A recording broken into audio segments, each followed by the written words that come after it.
Everybody, it's Chris. Today I'm going to work on a makeover project. I have a table that I purchased probably about 25 years ago, actually probably closer to 30 years ago. It is a little two-tier table. It has the octagon top and bottom shelf. It is made of MDF, so don't anyone get upset with me that I'm painting a really beautiful antique piece of furniture, because it so is not. But I have to say, it was put together really well. It has stood the test of time and all the moves that I've had since I was, young. So I want to give it a new life, if you will. I have an office that has a really big window, and I bought a Boston fern this year to put out on our patio, and it really did so well. I just don't have the heart to let it freeze. In Iowa, everything freezes. So I brought it into the garage last night when it was supposed to get super cold, and I thought this plant will be absolutely beautiful on this table. But I want it to kind of match the things that I have in my office. And I bought this really beautiful mouse pad and keyboard set off of Amazon that is rose gold and kind of plums and purples and pinks and blushes. So I'm gonna try to kind of use those colors today. So I have sprayed this with my Zinsser 123 primer. If I would have had white, I would have used it, but I didn't have enough white, so I went with the gray, and I think it'll still be okay. We're gonna use a white base on it. So this is the Sherwin-Williams, what is it called? Color Place to Go, I believe it's called. I wanna make sure that I have enough here because I do not wanna have to fight this going over the edges. All right, so the colors that we are using, I'm going to start off with some of one of my favorites. This is the golden permanent violet, and I just want to make sure that I have this guy thin enough. So this is one of my high flow colors, and they are just so intense with color. I just love it, because you can get it as dark or as light as you want. All right, and this one, I'm just gonna kind of play around with the color a little bit and maybe just make a really big patch of color here in the center, and let's see what we get. And then I have this kind of plummy burgundy color that I've mixed up for another project, and so I thought, well, let's put that one on next. And then, of course, the rose gold. I'm just making sure that these are stirred up really well. I mix all of my pigments and I keep them in these jars. And then when I need to work with them, if I'm ready to do a project with them, then I will just take some of my Minwax polyacrylic and thin them back down, because they do tend to thicken up as they sit, but they're still good pigments. And as long as I have my little lids on them, they're good to go. I just go ahead and mix them. The one thing that I've kind of learned is that you want to mix them really well, especially if they've been sitting for a while. Now this is a Pearlex called Scarlet. So this is a Pearlex powder, but I thought it might give us that really pretty blush color. So I want to make sure that I have quite a bit of this one in here, because this is really the only color that I have to represent that. And then I also bought some golden high flow interference gold. I think this is just really beautiful. We'll see if I can show you what it looks like. I don't know that it's really going to show the gold.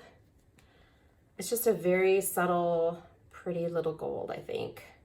So I think this is going to be interesting. So anytime that I use interference paints, I try to sandwich those in between something of color, because they are not very pretty if they're all by themselves. When they dry, they just kind of look dull and just kind of beige until the color hits that, or until the sunlight hits them. So if someone's looking at it, they would look at it and think, gosh, why is there beige lines in this particular project? When that's not what it was at all. It was just the interference color.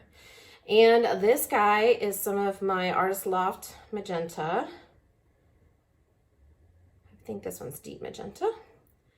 And there we go. So you can tell that I have a lot of color on here, but I want to make sure that I have some nice color covered across the shelf. And then this is my golden high flow quinacridone magenta. And then that's gonna go on the top. I should get some good color out of it. I think I've got enough color on here anyway, hopefully. I just wanna make sure. Okay, now let's see how I do it blowing the cell activator across here. And we'll see how I do it making a second one look somewhat similar to this one. So I'm going to use my black cell activator that I just mixed up today. You know what? Let's pop those bubbles real quick. I find sometimes if I torch this before I do some of the other steps, it looks a little bit better when it's done and I don't have big holes in my project. All right, here we go.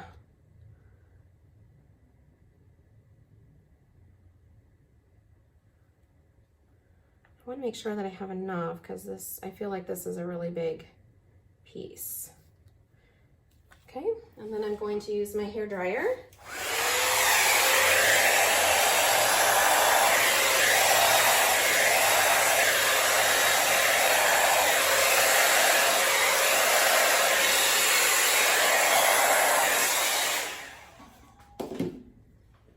Wow, those colors are beautiful. I have to say that is a pretty darn good representation of that desk set that I have. That is beautiful. Okay, so we're gonna let this sit here for a second and let the middle kind of come back up. I do have a lot of black right there, so I'm probably gonna see if I can blow that out with my straw. But we're gonna let this sit here for a second. Okay, I think it started to come back up in the center there. I might blow just a tiny bit. I'm not loving right there in the middle.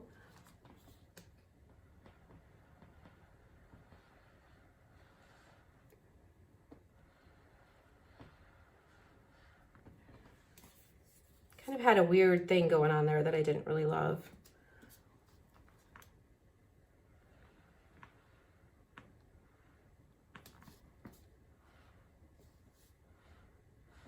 There's a few cells in the middle now.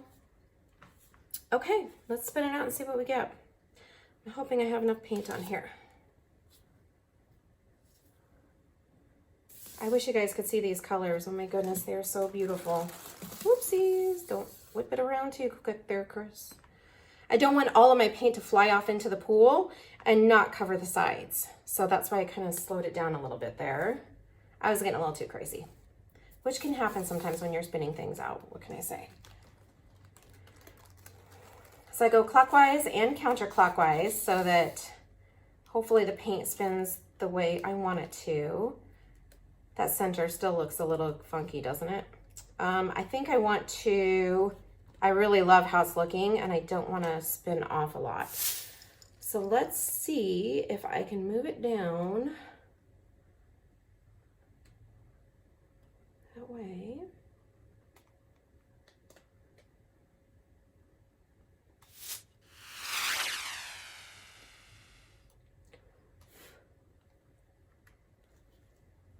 I'd also like to move it this way. All right, let's go ahead and spin it a little bit more and see if I can stretch that color out a tiny bit. Because I'd really love for it to go over the edges. There we go. That's what I wanted. I don't mind a little bit of white negative space like I have over here, but I just didn't want that much that I had before. I'm gonna turn it back one more time and see if we get rid of a little bit more of that.